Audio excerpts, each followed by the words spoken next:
ऐसी दरिंदगी की आशंका आतंकवाद से ही होती है। ऐसी दरिंदगी कि 15 राज्यों के 27 घरों में ताबूत पहुंचे।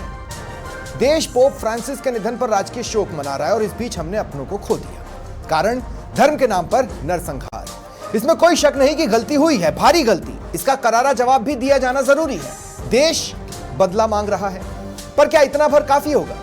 वो जिनके हाथ निर्दोषों के खून से रंगे हैं, कौन कौन है? एक तो वो जो आतंकी हैं, पर बस वही, या वो भी जिनके कुछ चीजों को नेग्लेक्ट करने का खामियाजा उन लोगों ने भुगता जो जम्मू कश्मीर में घूमने गए थे। क्यों ना जाते? आप ही भरोसा दिला रहे थे कि जन्नत अब जन्नत है, ये जानते हुए कि सेना शॉर्टेज से जूझ रही है। देख लीजिए जन्नत की दोजख वाली तस्वीर, ऐसी तस्वीर जिसकी माफी दोजख में भी न मिले। नमस्कार, वक्त है प्रश्नकाल का। आपके साथ मैं हूं स्वप्निल और मेरे साथ जो गेस्ट जुड़ रहे हैं आपको इंट्रोड्यूस करवा देता हूं। बीजेपी प्रवक्ता कृष्ण कुमार जानू मेरे साथ हैं। कैलाश सुराजी अध्यक्ष हैं भूतपूर्व सैनिक सेवा समिति झुंझुनू से। राजपाल फोगाट जी रक्षा विशेषज्ञ हैं। एकलव्य सिंह राजनीतिक विश्लेषक हैं। मीनाक्षी आचार्य जी वरिष्ठ पत्रकार हैं। आप सभी का स्वागत है समाचार प्लस पर। मैं जानू भाई आपके पास सबसे लास्ट में आऊँगा, और उससे पहले मैं दो तीन बातें जो करना चाहता हूँ। एक तो कैलाश सुराजी मैं आपसे पूछना चाहता हूँ, अंदर कितना गुस्सा है और लॉजिकली इस गुस्से को कौन सा डायरेक्शन देना चाहिए? जी, गुस्सा तो क्या है, मेरा तो सबसे बड़ा है ये आज देश की जो नीतियां हैं, हम 50 साल से ये नीतियों को देख रहे हैं। सबसे बड़ा ये जो दुर्भाग्यपूर्ण घटनाएं होती हैं, ये देश की राजनीति और उनकी नीतियां हैं, जो कि बड़े बड़े वादे करते हैं, ग्राउंड पे इनका कोई कार्य नहीं होता। और देखो किसी भी चीज का, ये जो उग्रवाद है, नक्सलवाद है, इनका सबका दुष्परिणाम, और ये क्या है कि हमने तो ग्राउंड पे देखा है, जब तक उस क्षेत्र का अच्छे से डेवलपमेंट नहीं होगा, जब तक ये समस्याएं आगे बढ़ती रहेंगी। और इस दिशा में देश की कोई भी राजनीतिक पार्टियां हैं, मैं सबको नकारा साबित करता हूं।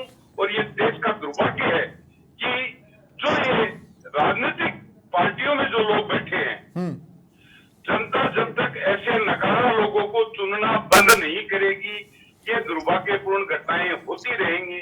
आज जो ये 27 जाने गई हैं, आज से 4 साल 5 साल पहले पुलवामा अटैक हुआ था, आज तक उसका कोई निर्णायक मोड़ पर नहीं पहुंचे हैं। बातें बड़ी बड़ी करते हैं। देश की ये राजनीति इस देश को 100 साल पीछे ले जाने का काम कर रही है। सबसे बड़ा गुस्सा यही है, और हम लोग उनको चुन के भेजते हैं ऐसे नकारा लोगों को, जो दुर्भाग्यपूर्ण है। दुर्भाग्यपूर्ण एक और चीज है जो मैं यहाँ पे बताना चाहता हूँ, वो ये कि अब कह तो दिया कि जिसने भी किया है वो छोड़े नहीं जाएंगे, लेकिन वो जिसने भी किया उसके पीछे जो है वो तो कहीं पाकिस्तान के सेंटर में बैठा है, या हो सकता है किसी और देश में बैठा हो। उस तक तो पहुंचने की परिस्थितियां बनती हैं, नहीं बनती हैं, कोई नहीं जानता। दुर्भाग्यपूर्ण ये है। खोखले दावे होते हैं, बातें की जाती हैं, जनता को बरगलाया जाता है। ठीक है, बाकी किसी भी पार्टी के पास, आज मैं सेना में रहा हूं, मैंने उस जम्मू कश्मीर में 10 साल मेरी सर्विस के दिए हैं जी। मैंने जमीनी स्तर पर देखा है, यदि वहां की जनता को आप रोजगार उपलब्ध करवाओगे तो वो युवा पीढ़ी इन रास्तों पे नहीं जाएगी। पर ये कार्य कोई करता ही नहीं है। आज मैंने ये देखा है, आज भी मैं ये बोलने को कह सकता हूं कि ये बड़े बड़े खोखले दावे करते हैं जम्मू कश्मीर की, जम्मू की नहीं बोल रहा, जो जम्मू कश्मीर के जहां ये पहलगाम पुलगाम ये एरिया है, उस एरिया की आज भी 50% जनता आर्मी के कैंपों में 1 किलो चावल पे भीख मांग के रोटी खाने पे मजबूर है जी। इस स्थिति में वो लोग क्या करेंगे?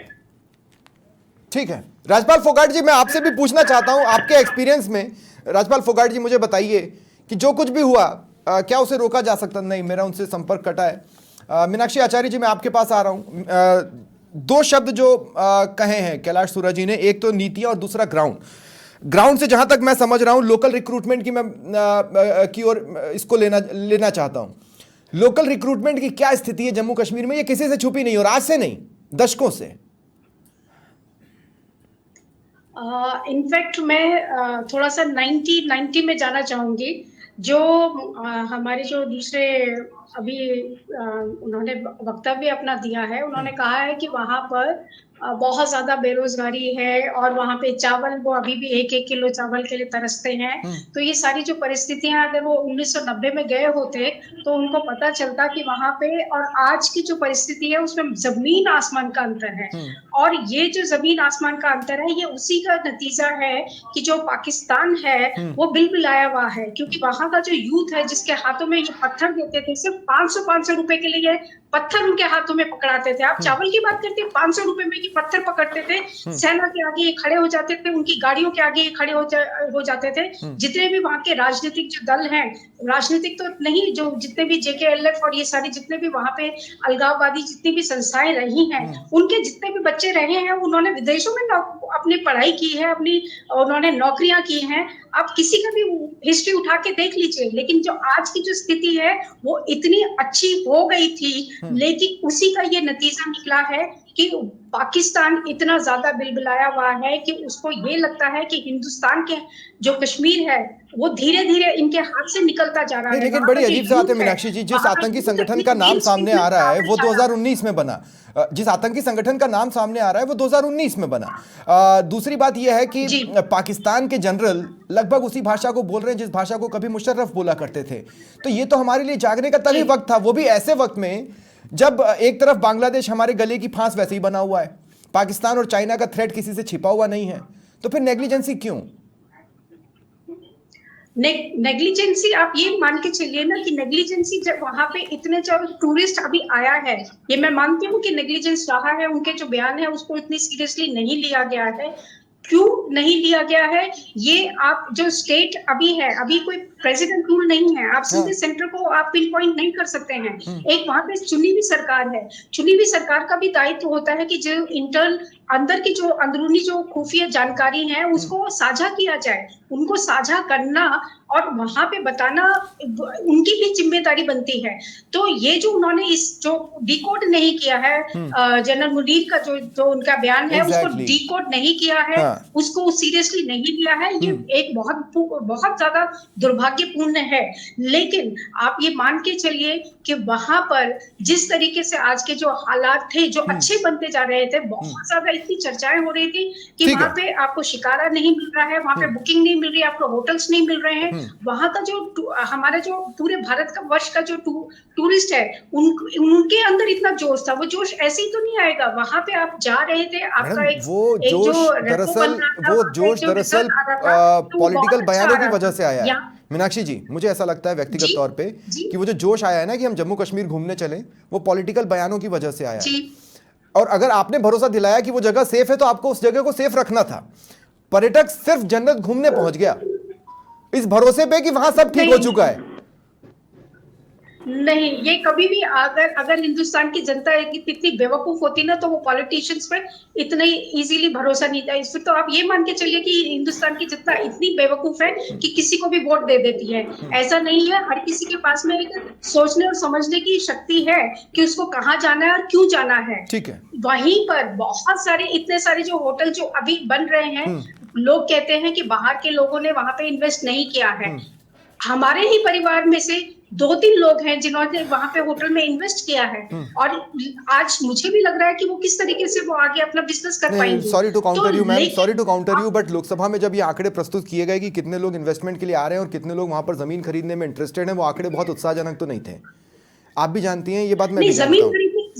जमीन का तो एक चीज है, जमीन वहां पे कोई खरीद नहीं रहा है। इन्वेस्टमेंट किस तरीके से का पार्टनरशिप में है, वहां के जो लोकल जो आपके साथ में है उनके साथ में आप पार्टनरशिप कर रहे हैं। ठीक है। और वो हाँ, कश्मीरी ही नहीं है, अलग अलग जगह के लोग वहां पे पार्टनरशिप में कर रहे हैं, लीज में ले रहे हैं। लीज में इसलिए ले रहे हैं, उम्मीद बंधी हुई थी और उम्मीद इसलिए बंधी हुई थी क्योंकि वहां पे और यहाँ पर भी पॉलिटिकल बयान आए थे। मुझे बहुत अच्छे से याद है, राहुल गांधी जम्मू कश्मीर में ये कहते हुए सुनाई दिए थे कि आप लोगों का रोजगार, आप लोगों का खाना बाहर वाले आकर लेकर जा रहे हैं। एक आउटसाइडर का फील जो वहां पर इस तरह के बयानों ने डेवलप किया है, उसको भी मैं इसके लिए जिम्मेदार मानता हूं। राजपाल फोगाट जी, अगर आप तक मेरी आवाज आ रही हो, राजपाल जी, मैं आपसे पूछना चाहता हूं कि क्या यह रोका जा सकता था? मेरा सवाल आपके लिए बेहद स्पेसिफिक है। नहीं, राजपाल फोगाट जी के साथ मुझे अभी भी संपर्क करने में दिक्कतें आ रही हैं। एकलव्य, 2 बातें पहली तो ये कि क्या सरकार ओवर कॉन्फिडेंस का शिकार हुई, पॉइंट नंबर 1। पॉइंट नंबर 2 ये, आप वहाँ के भी आप देखिए इस तरह का हमला किसी भी सिटी में हो, दुनिया की किसी भी सिटी में, तो वहाँ के जो दुकान वाले या वहाँ के जो लोकल लोग हैं वो अपना मोबाइल निकाल कर शूट करने लगेंगे।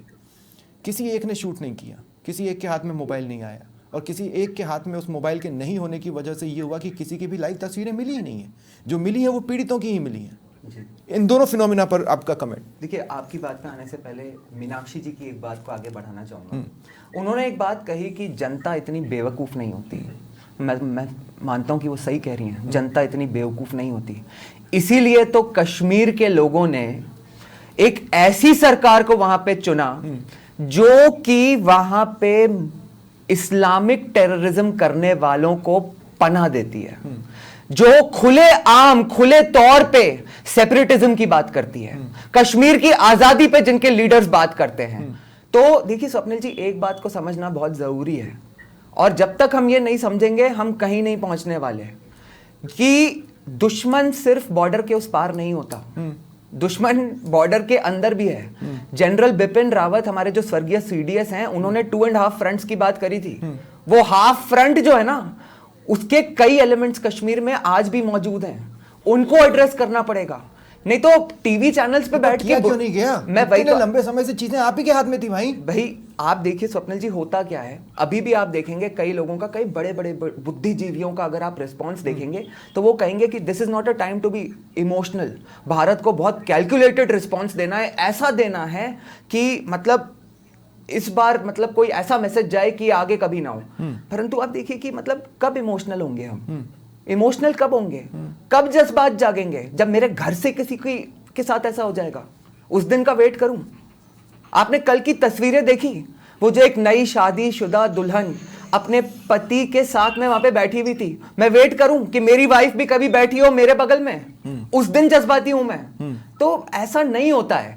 आप देखिए कि आज फैक्ट रिमेन्स कि आज अगर आप कोई भी जवाब दे दो, आप उस पाकिस्तानी जनरल का सर भी उठा के ले आओ ना भारत में, ये 26-27 जाने वापस नहीं आने वाली, ये एक सच्चाई है। तो सबसे पहले तो इस चीज को एडमिट करना चाहिए कि जो घटना हुई है ना, ये होनी नहीं चाहिए थी, किसी भी हालत में नहीं होनी चाहिए थी।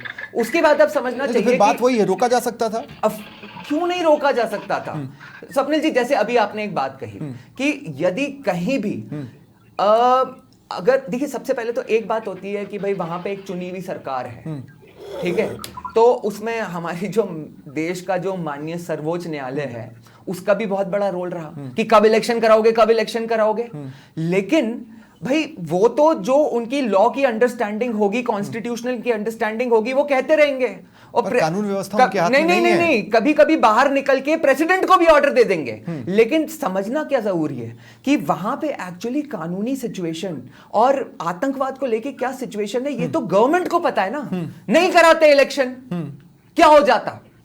दुनिया थोड़ी सी बदनामी कर देती कि यहां पे फ्री एंड फेयर इलेक्शंस नहीं हो रहे, कश्मीर में भारत ने ये कर रखा है, वो रखा है। अगर कहीं भी छोटी सी भी आशंका थी कि वहां पे वैली में कोई भी आतंकवादी प्रेजेंट हैं, तो वहां पे कुछ वर्ष पहले, 2 वर्ष पहले G20 का समिट करा के क्यों यह संदेश देना था कि कश्मीर में शांति है? करते रहते 5-6 साल, 7 साल, 8 साल तक भारी सिक्योरिटी में G20 का समिट करवाना। एक सवाल पूछना चाहता हूं, आपके घर में अगर कभी कॉकरोचेस भर जाते हैं तो पेस्टिसाइड्स और ये सब सारी चीजें, दवाई का छिड़काव होता है ना, दवाई का छिड़काव आपके घर के फैमिली के मेंबर्स को अंदर रख के थोड़ी होता है, उनको पहले बाहर रखा जाता है, वहां पे क्लीनिंग करी जाती है, उसकी पूरी क्लींसिंग हो जाए, उसके बाद आप अपने लोगों को अंदर आने देते हो ना। तो देखिए एक चीज बड़ी क्लियर है स्वप्निल जी, और एक चीज और भी समझ लेनी चाहिए, ये सब जो भी भाषणबाजी चलती है ना कि अरे ये ऑल आउट अटैक कोई ऑप्शन नहीं है, ये नहीं है, ये सब भी मुझे इतना बड़ा फार्स लगता है। भाई आप रशिया को देख लीजिए, क्या वो यूक्रेन से जब उसकी नेशनल इंटीग्रिटी की या उसके लोगों की बात आ गई है, तो क्या वो 3 साल से यूक्रेन से लड़ाई नहीं लड़ रहा? क्या इजराइल गाजा में लड़ाई नहीं लड़ रहा?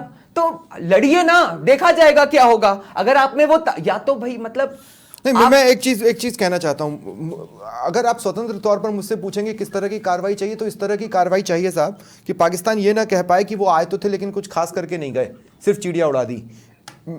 अगर कार्रवाई चाहिए ही तो, लेकिन उससे यहां की रियलिटी नहीं बदल जाती जिस चीज को हम लोगों ने स्वप्निल जी, फेस किया है। आपकी इसी के बात को एक 10 सेकंड की एक बात कहूंगा कि एक चीज समझ लेनी चाहिए अब कि टेररिस्ट को मारने से कुछ नहीं होगा। टेररिस्ट तो मरने को अपने धर्म के लिए जो उनने काम किया है उसके लिए प्रिविलेज समझते हैं। अटैक कहीं और होना चाहिए।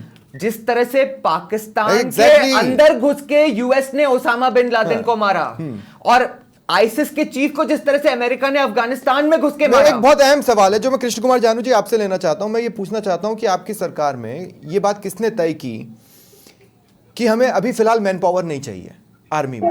ये किसी ने तो तय किया होगा, क्योंकि हम पद भी खाली रख रहे हैं।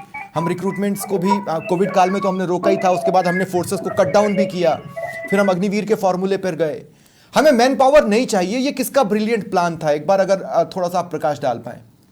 देखो, सेना की प्लान सेना खुद करती है और सरकारें सेना की प्लान को इम्प्लीमेंट करने के लिए सहयोग करती हैं।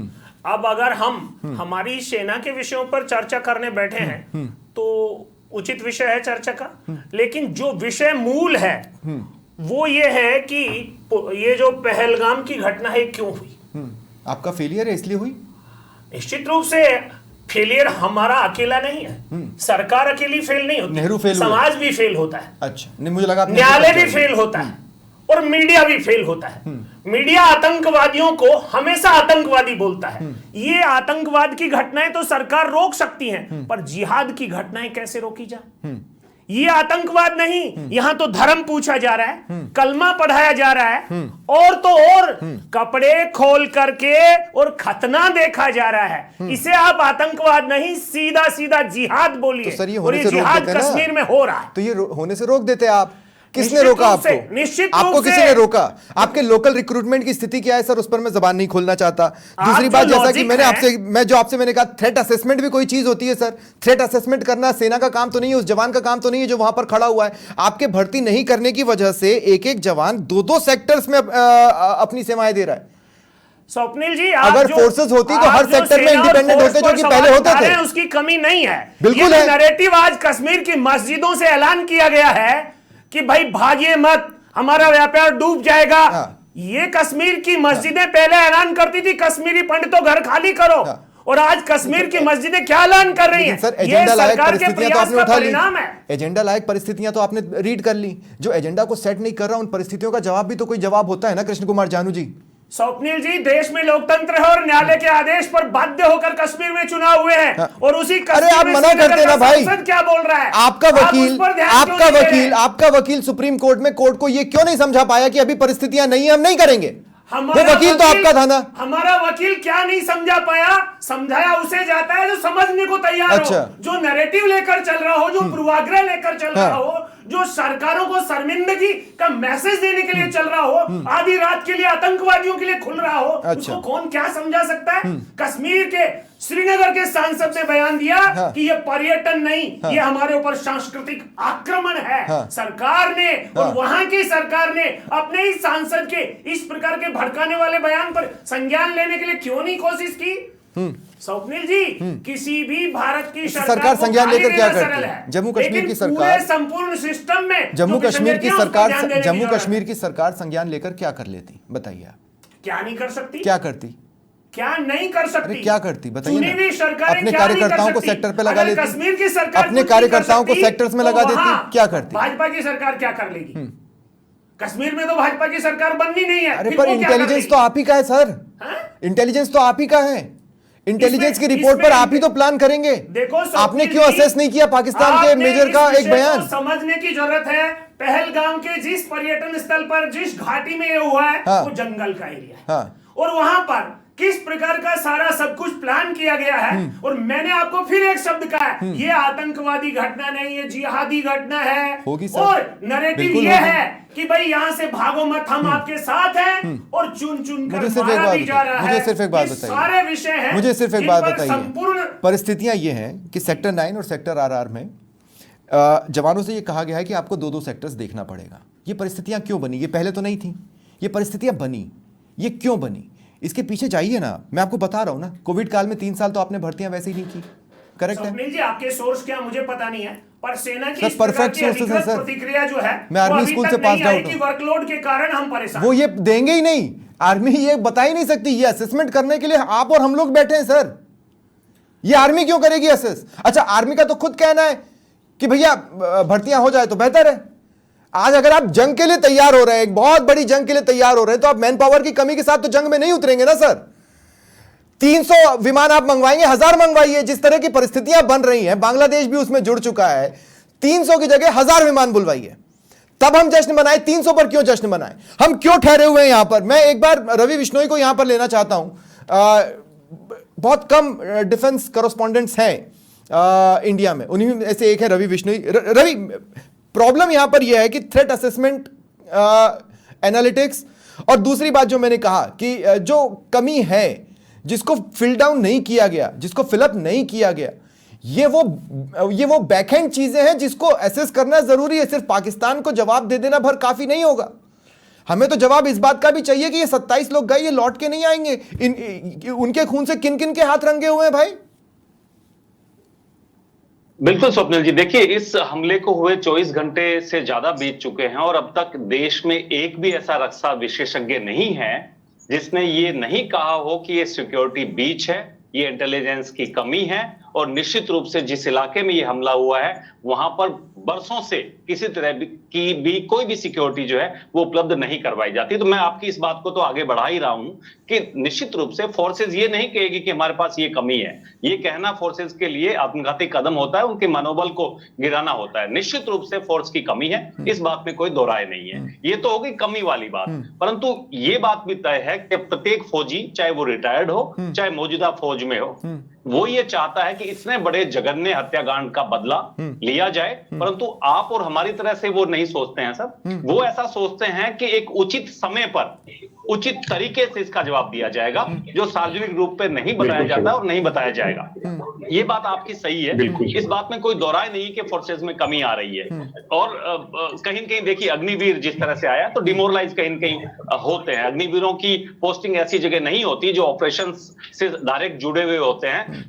गाहे बगाए विपक्षी पार्टियां इस बात को उठाती रहती है, परंतु इस बात में कोई दो राय नहीं है कि आज प्रत्येक फौजी हो, जैसे भारतीय नागरिक हैं, सिविलियन हैं, वैसे ही प्रत्येक फौजी ये चाहता है कि हम इस चाहे वो पुलवामा था, चाहे वो उरी था, चाहे ये पहलगाम है, निश्चित रूप से इसका बदला लिया जाएगा। परंतु वो कूटनीति किस तरह की होगी, आज युग बदल रहा है। आपने देखिए रूस का जिक्र कर दिया, यूक्रेन का जिक्र कर दिया, इजराइल का जिक्र कर दिया, और निश्चित रूप से आपने बिल्कुल सही कहा स्वप्निल जी कि आखिर 300 विमान क्यों, 1000 विमान क्यों नहीं मंगवाए जाते। तो इस बात का इलाज तो ढूंढना बेहद जरूरी है, परंतु समूचे देशवासियों को एकजुट होने की जरूरत है। एक सेस और लगा दीजिए, पक्ष हो ना विपक्ष हो, एक सेस और लगा दीजिए। अगर डिफेंस में अगर कमी पड़ रही है, हम टैक्सेस पे करने को तैयार हैं और कर ही रहे हैं ना, और भी चीज़ों में टैक्स जोड़ दीजिए। अगर वो सिक्योरिटी में जा रहा हो, मुझे नहीं लगता कि देश का कोई भी नागरिक इस बात से मना करेगा। कुछ लाइव तस्वीरें हम बीच बीच में दिखा रहे हैं अपने टीवी स्क्रीन पर। नीरज जो अब हमारे बीच नहीं है, जयपुर से ही जम्मू कश्मीर में घूमने गए थे। उनकी पार्थिव देह जयपुर पहुंच रही है और ये उसकी तस्वीरें। आप इन तस्वीरों को देखते रहें, मेरा चर्चा मेरी चलती रहेगी। राजपाल फोगाट जी, आप मुझे सुन पा रहे हैं? हाँ सर, अभी सुन पा रहा हूँ जी। राजपाल जी, जम्मू रीजन में घुसपैठ बढ़ी है, ये बात किसी से छुपी नहीं है, 2024 से बढ़ी है। ये बात हम सभी जानते हैं क्योंकि बार बार वहाँ पर मुठभेड़ें हो रही थी, वहाँ पर बहुत सी चीज़ें हो रही थी और NIA भी इस पर काम कर रही थी। ऐसा नहीं है कि वो काम नहीं कर रही थी। तो जाहिर तौर पर मेरा सवाल बार बार घूम फिर के यही है कि क्या इसे रोका जा सकता था, और रोका जा सकता था तो रोका क्यों नहीं गया? देखिए, ऐसी कोई भी घटना होती है उसका मैं समझता हूँ जहाँ तक किसी को कोई पता नहीं होता। इनकी प्री प्लानिंग बहुत लंबे समय तक इन्होंने कहीं न कहीं प्लान किया है। हाँ बिल्कुल, रहती हुई है इलाकों। हर एक इंसान के पीछे एक फौजी या एक पुलिस नहीं हो सकता।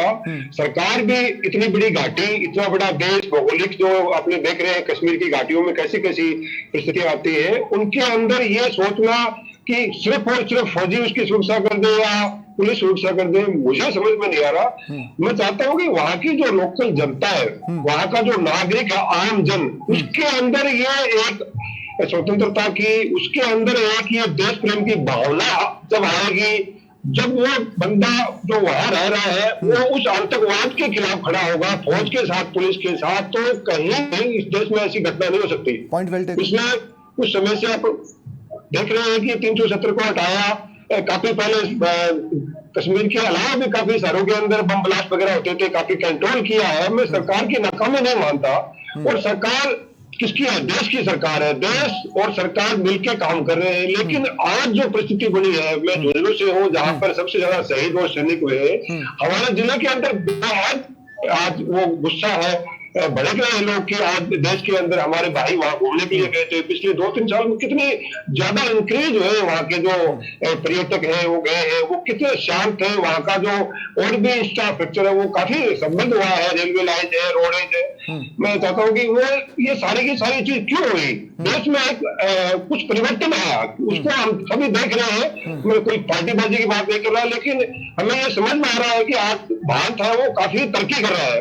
उस तरक्की के साथ साथ में जो ये आतंकवाद का ये जो हमला करते हैं, इनको रोकने के लिए मैं तो आम जन से निवेदन करना चाहूंगा कि वो सरकार का, फौज का सपोर्ट करें, वो हमें साथ दे, ताकि ऐसी कोई आदमी, संदिग्ध आदमी है, उसकी खबर है, वो तुरंत अपनी खुफिया एजेंसी को, पुलिस को, फौज को दे के उनको पकड़ा जा सकता है। क्योंकि ये आतंकवादी होते हैं, ये भी बड़े ट्रेंड होते हैं, इनकी उम्र काफी कम होती है।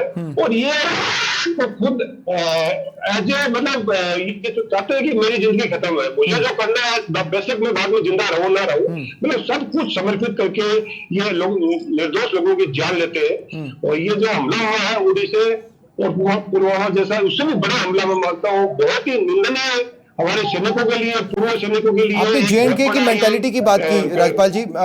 मीनाक्षी जी ने काफी लंबा जम्मू कश्मीर में वक्त बिताया है।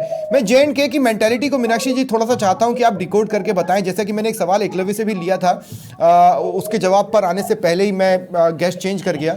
मेरा सवाल यही है कि वहाँ के लोकलाइट्स भी तो वीडियोस निकाल सकते थे ना। कहने का मतलब है ऐसे वीडियोस जिसमें आतंकी भी कैप्चर होते हैं। ये बात मुझे अंदर तक साल रही है कि ऐसा कैसे हो सकता है, वो भी आज के समय में। इनफैक्ट पहलगाम में कभी गई नहीं, मैं down town Baramulla Uri sector पे मैंने बहुत ज्यादा काम किया है। करंट अफेयर्स का प्रोग्राम मैंने काफी ज्यादा किया है। एक चीज तो हमको ये समझ में आ रही है, जो इंटरव्यूज हम टीवी के माध्यम से देख रहे हैं, उसमें जो लोग हैं जो वहां से बच के आ रहे हैं, वो ये कह रहे हैं कि हमें जो भी होटल का स्टाफ था, गाड़ी वाले थे, घोड़े वाले थे, उन्होंने हमें बहुत बचाने की कोशिश की और हमारा बहुत ज्यादा सपोर्ट किया। अब उसके दो मायने हो सकते हैं। हो सकता है कि उनका भी जो रोजी रोटी है, इसी जो बिजनेस है, इस हम जो भारतवर्ष के जितने भी टूरिस्ट है उनसे जुड़ा हुआ है। तो हो सकता है कि वो इस आर्थिक लालच के चक्कर में वो जो वहां के जो लोग हैं, जो टूरिस्ट गए हुए थे, उनकी हेल्प करना चाह रहे थे। लेकिन इसके दूसरे मायने ये भी हो सकता है कि वो शायद सच में ही वो उन लोगों की मदद करना चाह रहे थे। वो नहीं चाह रहे थे कि इनके साथ में इस तरीके से बहुत बड़ी कोई घटना हो। तो उन्होंने बचाने की बहुत ज्यादा कोशिश करी, उनको बताया कि नहीं आप इधर आ जाइए, आप यहाँ सेफ है, आपको इस तरीके से हम प्रोटेक्ट कर रहे हैं। बहुत सारे लोग जो बता रहे हैं कि वो इसी वजह से बचे और इन्हीं लोगों की वजह से बचे। तो अब ये तो हमारा मंतव्य हो सकता है कि हम इसको किस तरीके से एनालिसिस करते हैं। तो एक भाव तो आप देख सकते हैं कि शायद चाहे वो एकलव्य एग्री नहीं कर रहे हैं, एकलव्य एग्री नहीं कर रहे हैं। मैं इंटरेस्टिंगली मैं जानना चाहता हूं कि एकलव्य एग्री क्यों नहीं कर रहे हैं, क्योंकि हम तो पॉसिबिलिटीज देख रहे हैं ना कि क्या क्या हो सकता है। पॉसिबिलिटी है ये भी जो बोल रही है। नहीं, बिल्कुल है पॉसिबिलिटी, और मैं तो मान रहा हूं कि कई ऐसे लोग होंगे, क्योंकि हर जगह अच्छे बुरे लोग होते हैं। परंतु मैं एक बात कहना चाहता हूं, मीनाक्षी जी बस दो सेकंड। मैं ये कहना चाहता हूं कि देखिए, किसी भी कम्युनिटी और किसी भी रीजन का असेसमेंट ऐसे होता है कि वहां ज्यादा लोग कैसे हैं। द फैक्ट इज कि वहां पे ऐसे एलिमेंट्स हैं जो इन टेररिस्ट को आज भी एक ऐसा एनवायरनमेंट प्रोवाइड कर रहे हैं कि वो वहां रह पा रहे हैं, छिप कर रह पा रहे हैं। एग्जैक्टली, वो वहां पे सरवाइव इतने टाइम से कर पा रहे हैं। नजर में नहीं आ रहे हैं तो मुखबिर चुप हैं, मुखबिर भी भरोसे के नहीं है। 50 चीजें हैं जिसको अल्टीमेटली अगर हमें अपने देश के लिए, अगर स्वप्निल जी कोई मतलब अपने देश को सिक्योर करने के लिए कभी कभी ऐसे स्ट्रॉन्ग कदम तो लेने पड़ेंगे ना, जिसमें हो सकता है कि कुछ कोलैटरल डैमेज हो। सीधा सवाल है, आर्थिक कोलैटरल डैमेज। मीनाक्षी जी सीधा सवाल है, क्या जम्मू कश्मीर के लोग खुद को इंडियंस कहलाना पसंद करते हैं? आप ही की असेसमेंट को अगर आप आगे बढ़ाएं तो इस सवाल को उसमें ऐड कर लें। नहीं, मैं इसमें एक चीज बोलना चाहूंगी। एक वक्त ऐसा भी था कि जब यहाँ के हिंदुस्तान के, भारत के लोग जब कश्मीर में जाते थे तो वो सीधा सवाल करते थे कि आप इंडिया से आए हैं, इस तरीके की भाषा बोली जाती थी। उस भाषा से अगर आज वो ये कह रहे हैं कि हम आपको प्रोटेक्ट कर रहे हैं, और ये मैं मानती हूँ एकलव्य की बात में से मैं सहमत हूँ कि इस तरीके के जो दरिंदे हैं, जो इन लोगों का, मिलिटेंट्स का जो ये साथ देते हैं, आतंकवादियों का जो साथ देते हैं, टेररिस्ट का जो साथ देते हैं, वो जो लोग हैं वो वहां पर मौजूद हैं। लेकिन अभी जो नई पीढ़ी है, जो नए, जो अपना जो बिजनेस करना चाहते हैं, या जो इस तरीके से भारत को देखना चाहते हैं या कश्मीर को देखना चाहते हैं, उनमें भी धीरे धीरे बदलाव आ रहा है। और बदलाव के साथ साथ में आपको भड़काने वाला जो पाकिस्तान है, वो तो आपका हमेशा का हमेशा पड़ोसी राज्य रहेगा ही, पड़ोसी देश रहेगा। ठीक है, वो जो मैं सिर्फ यहाँ पर एक बात ऐड करना चाहता हूँ कि जब आतंकियों के सपोर्टर्स की बात होती है तो मास्ड सपोर्टर्स भी होते हैं। मास सपोर्टर्स, जैसे हम अर्बन नक्सल्स बोलते हैं, वैसे ही अर्बन टेररिस्ट भी होने चाहिए, जो कोई भी हो सकता है, कोई भी हो सकता है, रैंडमली सिटी में कोई भी हो सकता है। और ऐसे मास्ड टेररिस्ट अगर हैं तो उनको भी पिन पॉइंट करना और समय रहते पकड़ना जरूरी है। मेरा सवाल कृष्ण कुमार जानू जी आपसे है, और बहुत सिंपल सा सवाल है। एक घटना ने जम्मू कश्मीर को उस दौर में पहुंचा दिया जिस दौर में आपने केंद्र में सत्ता संभाली थी। ये वापस हम बैक टू पवेलियन है, स्वप्निल जी, आप विश्वास मानिएगा। स्वप्निल जी, घटना ने पहुंचा नहीं दिया, कुल मिलाकर परिस्थितियां बदल रही थी, आतंकवादियों पर सेना और सुरक्षा बल का अंकुश बढ़ रहा था, तो जिहादियों को मंजूर नहीं है। आम आदमी आतंकवाद से दुखी था पर जिहाद के साथ है, और यही कारण है कश्मीर में वो डरा क्यों नहीं सस्पेंस आपसे? रहता है। वो डरा क्यों नहीं आपसे? यही कारण है कि सस्पेंस रहता है। वो डरा क्यों नहीं जिहादी आपसे? मुट्ठी भर है। आम आदमी जीवन यापन के लिए रोजी रोटी चाहता है, वो पर्यटकों से ही जीवन चलाता है, लेकिन जिहादी जिस एजेंडे पे काम कर रहे हैं वो मैसेज छोड़कर जाते हैं। नहीं तो आप क्या कह रहे हैं, जम्मू कश्मीर के अमीर लोग इनको सपोर्ट कर रहे हैं? देखो, गरीब तबका नहीं कर रहा है। कौन कर रहा है भाई? कश्मीर घाटी के नेता उनको सपोर्ट करते हैं। फारूक अब्दुल्ला क्या बोल रहा है, उमर अब्दुल्ला क्या बोल रहा है, श्रीनगर का सांसद क्या बोल रहा है, और महबूबा मुफ्ती क्या बोल रही है, ये इस बात का संकेत है कि वहां जिहाद की राजनीति करने वाले लोग आज भी कायम हैं, और यही कारण है कश्मीर पूरी तरह शांति की ओर आगे नहीं बढ़ा। मैं सिंपली एक बात पूछना चाह रहा हूं, रॉबर्ट वाड्रा को आपने कोर्ट नहीं किया, कोई खास कारण? देखो, रॉबर्ट वाड्रा और कांग्रेस 1947 से लेकर आज तक वही करते आए हैं जब उनको करना है। रॉबर्ट वाड्रा है क्या? अब वो राजनीतिक रूप से इस देश में प्रासंगिक है। एलओपी तो जो विदेश में बयानों पर एक्साइटेड क्यों होना? उनकी चर्चा करके उनको क्यों वेटेज देना? आप भी तो आप बताइए मुझे। वो इस देश के लिए काम नहीं करने वाले हैं। उन्हें केवल उसको जननेता तो आप मानने लगे हैं, उसको जननेता तो आप मानने लगे हैं। कुछ बातें हैं जो मैं स्टूडियो के बाहर नहीं ले जा सकता, नहीं ले जाऊंगा, लेकिन फिर भी उसको जननेता तो आप मानने लगे हैं। स्वप्निल जी, वो कितने बड़े जननेता और कैसे जननेता हैं? 400 से अधिक सांसदों वाली पार्टी 44 पर आ गई। इस बार संविधान खत्म कर देंगे, आरक्षण खत्म कर देंगे से और फिर 99 तक पहुंच गई। ये सारे नैरेटिव की राजनीति करने वाले ठीक है, कैलाश सुरा जी कुछ जोड़ रहे हैं और उसके बाद एकलव्य, और फिर मैं ये डिबेट खत्म करूंगा। कैलाश सुरा जी क्या बोल रहे हैं आप?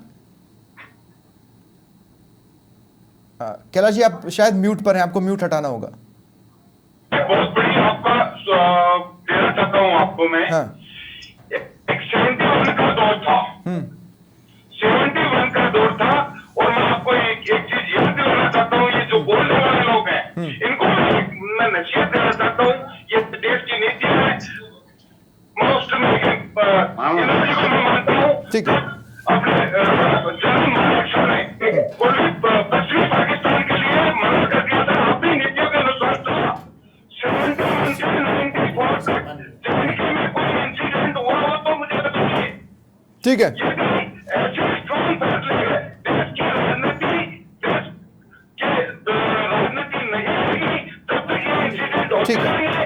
बोलने वाली जनता को ठीक है, ठीक है। मेरा एक सिंपल सा सवाल है, क्लोजिंग कमेंट एकलव्य मैं आपसे चाहता हूं, जख्म कैसे भरेगा? मुझे करारा जवाब मिलेगा से ज्यादा इंपॉर्टेंस मेरे लिए यह है कि ये जख्म कैसे भरेगा। देखिए स्वप्निल जी, जख्म तब भर सकता है जब आप समझोगे कि जख्म है क्या और दिया किसने।